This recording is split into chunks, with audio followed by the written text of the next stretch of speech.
My name is Daniela Andrade and I will analyze Extract 3 of The Importance of Being Earnest, written by Oscar Wilde. Oscar Wilde was born on 16 October 1854 in Dublin, Ireland. He had always been very affected by beauty and lived and dressed flamboyantly compared to the Victorian styles of his time. He was very supportive of pacifism, social reform and libertarianism. Wilde was widely criticized by his peers because of his flamboyant ways and the way he wrote and thought, although he was extremely successful in his works. The Importance of Being Earnest is one of Wilde's most famous works. In this book, Wilde uses a mixture of social drama, which was very popular at the time, and other popular but less politically engaged forms such as melodrama and farce. Through the literary techniques and dramatic irony, parody, and reversals, Wilde reveals the moral hypocrisy at the heart of the Victorian establishment. The Importance of Being Earnest is written directly affected by the way Wilde was criticized and the way he lived in the Victorian styles in the high classes. In order to highlight the ridiculousness of the high classes that criticized him so much, Wilde often uses an exaggeratedly elegant language, which could also be attributed to the time period. Since all the characters are high-class, elegant people, they all use the same language, although the way the words are said change according to their characterization. This makes the syntax extremely complex. It is not colloquial under any circumstance. Lady Bracknell, for example, is extremely proud, dominant, and can be aggressive without being inelegant. She, however, always tries to sound educated and intelligent and often says things that sound ridiculous or make no sense. Bracknell is a direct critic to the upper classes who always speak too much of what they know very little. Gwendoline, on the other hand, is very calm, submissive, and happy. She is very flirtatious and it is as though nothing could bother her. That changes, however, when she meets Cecily and they realize they are both engaged to Ernest. Although when she gets angry, she doesn't explode and instead chooses snide remarks to anger Cecily. Gwendoline is a direct critic to upper-class females who are extremely ignorant and always try to get men to court them. Cecily is highly educated, but she doesn't like to study and prefers to do other things. She is obsessive since she invented her own relationship with Ernest and had been previously married with him in her own mind. The ridiculousness of the situation and her mental instability is Wilde's way of criticizing how higher classes can be extremely ridiculous to the point of insanity. He is also pointing out how women are very submissive but extremely flirtatious. Both characters are also very deluded, and they believe everything Jack and Algernon tell them, which is also a critic to women of that time. Algernon is a character who uses a lot of banter and irony. He is very adventurous and doesn't care about the consequences of his actions. He uses a very educated language and is a criticism to the hypocrisy found in the higher classes, as well as Jack, who lived his life in a lie. Both characters portray the ridiculousness of the people who constantly criticized Wilde. Extract 3 is considered the resolution, since it comes after the overall climax, and the main problem is solved at the end. The extract is developed in Jack's manor house in Woolton, Hertfordshire. Algernon's and Jack's lies have already been discovered by Gwendoline and Cecily, and they don't want to marry them anymore. Lady Bracknell is just complaining about Jack and Algernon's idea of getting christened when she hears that Chasuble mentioned Miss Prism. It seems as though Lady Bracknell and Miss Prism know each other. Not only that, but Lady Bracknell seems to have some sort of resentment towards Miss Prism. The addresses on the extract are short and imperative. They only describe how the characters should act, because the characters are explaining everything anyway in their speech. However, it can be seen that the addresses have also turned gloomy. They are irritably, meditatively, indignant, pathetic. The only bright address is the one that says enthusiastically right at the end of the play.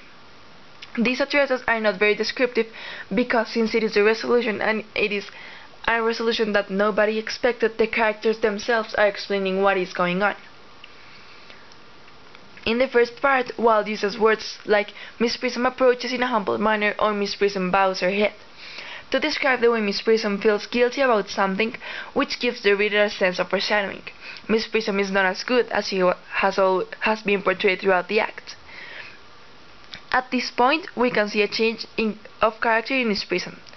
She, just like Lady Bracknell, had been very dominant before. She was strict and demanding, but now she seems to fear Lady Bracknell. The overall plot of the extract is ridiculous and unlikely to happen. Lady Bracknell doesn't like Miss Prism because Miss Prism lost a baby boy that was in her charge, Lady Bracknell's nephew. It turns out Miss Prism had absent-mindedly placed the baby in her handbag and left him in a cloakroom of a railway station. The baby was later found by Anthony Cardew and renamed Jack. However, Jack had already been christened before he was found by Cardew, and his real name is Ernest. So his story is true. He is Ernest, and he has a younger brother, Algernon. This shows once again how Wilde thinks that the high-class antics are ridiculous and the way they behave is hypocrite and a matter of comic relief. It seems that the rich people always get what they want without any minimal effort, and they laugh about their fortune and the misfortune of others. The resolution, which includes the pairs embracing each other in what seems a happy ending, is in reality a direct critique at how the audience should feel confused and detached to what they believed would originally happen. Throughout the extract we can find various stylistic devices, for example repetition, or anaphora. Repetition is used by Wilde to highlight the insanity of higher classes. For example, when Jack says, "Dr. Chasuble, my unfortunate brother," "Miss Prism, my unfortunate brother," "Gwendolen, my unfortunate brother," when he is presenting Algernon again to the other characters as though they didn't know Algernon, but they do know him. But for Jack, this is a new reality, because he is not Jack anymore, he is Ernest. The reader can also find contradictions once again to highlight the ridiculous when Gwendolen says, "This suspense is terrible, I hope it will last," making the audience be confused about Gwendolen's real feelings toward the actions. Why would she feel excited about something that is terrible? Why would she want it to last? She also says, "If you are not too long, I will wait here for you all my life." The reader gets a very sarcastic image of Gwendolen, once again showing her ridiculousness when she speaks.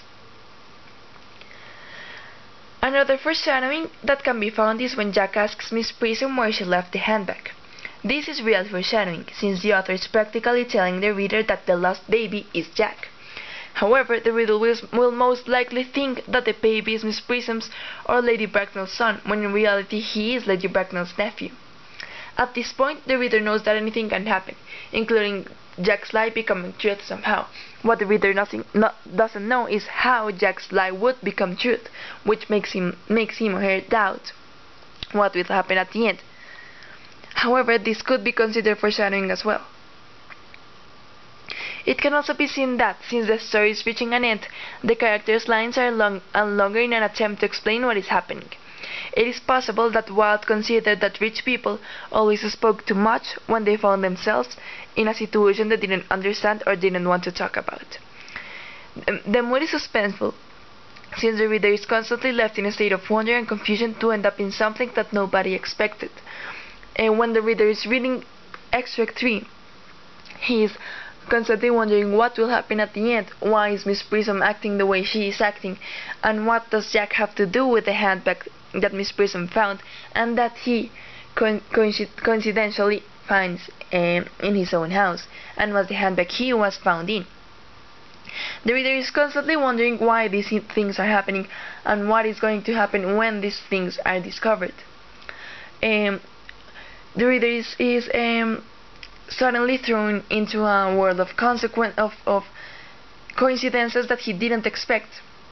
And even Lady Bracknell says that coincidences are not normal in high classes, they are considered insane. The tone is sarcastic and comical.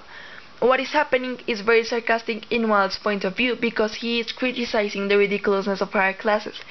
He is very sarcastic when it comes to the way Jack was found, and the way Jack being found was Miss Prism's fault, and Miss Prism ended being related to Jack, and Jack ended having a brother, and it all became truth. That is very sarcastic, and is comical because this same criticism should make the audience laugh, because it is ridiculous, just like high classes are ridiculous. It is important to highlight that, even though the resolution is ridiculous and unlikely, almost fantasy-like, it is necessary. Another ending would have not served the same purpose, since the ridiculousness of the situation is present from the beginning, and creating a logical or less happy ending would not illustrate the blissful ignorance in which high classes of the Victorian age seemed to live in, according to Oscar Wilde.